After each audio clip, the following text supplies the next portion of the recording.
నమస్కారం, మీరు చూస్తున్నారు HN9. నెల్లూరు జిల్లా మనుబోలు మండలం చెర్లోపల్లి రైతులు నెల్లూరుకు చెందిన కావేరీ సీడ్స్ కంపెనీ నుండి నకిలీ విత్తనాలు కొనుగోలు చేసి తీవ్రంగా నష్టపోయిన విషయం అందరికీ తెలిసిందే.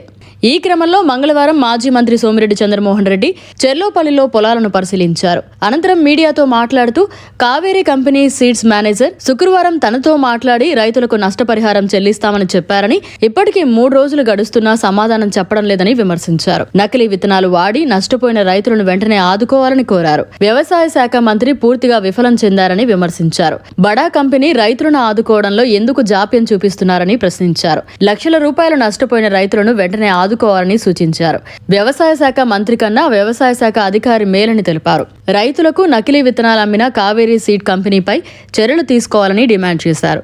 ఈ కార్యక్రమంలో పొన్నూరు అశోక్, వినయ్, సుమన్, నరసయ్య, వేణురెడ్డి, తెలుగుదేశం నాయకులతో పాటు గ్రామ రైతులు పెద్ద ఎత్తున పాల్గొన్నారు. ఈ కావేరీ సీడ్స్ వాడారు. కావేరీ పాపులర్ కంపెనీ అని విత్తనాలు కొంటారు, వరి విత్తనాలు. ఇక్కడ దాదాపు 100 ఎకరాలు.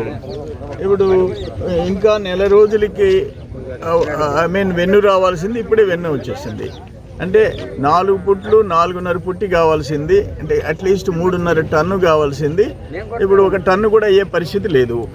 దురదృష్టం. ఇంచుమించు 100 ఏకర్స్లో 75 లక్షల వాల్యూ పంట ప్రొడక్షన్ రావాలా. 75 లక్షలు. ఈరోజు ఏమొస్తుందో 20 లక్షలు వస్తుందా 10 లక్షలు వస్తుందా అర్థం కాని పరిస్థితి. నేను శుక్రవారం నాడు ఆ కావేరీ సీడ్స్ మేనేజరు ఇక్కడికి వచ్చి చూసిపోయినాడు. నేను ఫోన్లో మాట్లాడా. ఆదివారంకంతా ఫైనలైజ్ చేస్తాం సార్, పొరపాటు జరిగిపోయింది, మా సీడ్లోనే డిఫెక్టివ్ సీడ్ అని చెప్పేసి పొరపాటు జరిగిందని చెప్పాడు. ఇప్పుడు వచ్చేసి ఏం చేసుకుంటారో చేసుకోండి అంటున్నారంట. అదే మాకేం అర్థం కావటంలే. వీళ్ళు రైతులు కాదు, వీళ్ళు మంత్రి, వ్యవసాయ మంత్రి ఏం చేస్తున్నాడు? అగ్రికల్చర్ మినిస్టర్ ఉండి సీడ్ డిఫెక్టివ్ సీడ్ వస్తే వాళ్ళే ఒప్పుకుంటే ఇప్పుడు కనపడలేదా? వెన్ను తీసేసింది. మిగతా పొలాలన్నీ నెల రోజుల తర్వాత వెన్ను తీస్తాయి. దురదృష్టం. ఇది కరెక్ట్ కాదు. మంత్రి, వ్యవసాయ మంత్రిగా ఇటువంటి వైఫల్యాలు మూట కట్టుకున్నాడు. Utter flop minister. ఆయనకంటే ఒక ఏఓ మేలు, అగ్రికల్చర్ ఆఫీసర్ బెటర్. అతనిగా వ్యవసాయ శాఖ మంత్రిగా ఏ రైతు సమస్య పరిష్కరించేదని కృషి చేయలే.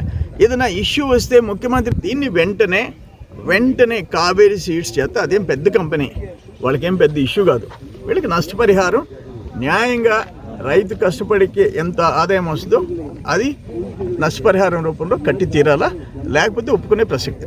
మరిన్ని అప్డేట్స్ కోసం మన HN9 టీవీ ఛానల్ ని సబ్స్క్రైబ్ చేసుకోండి.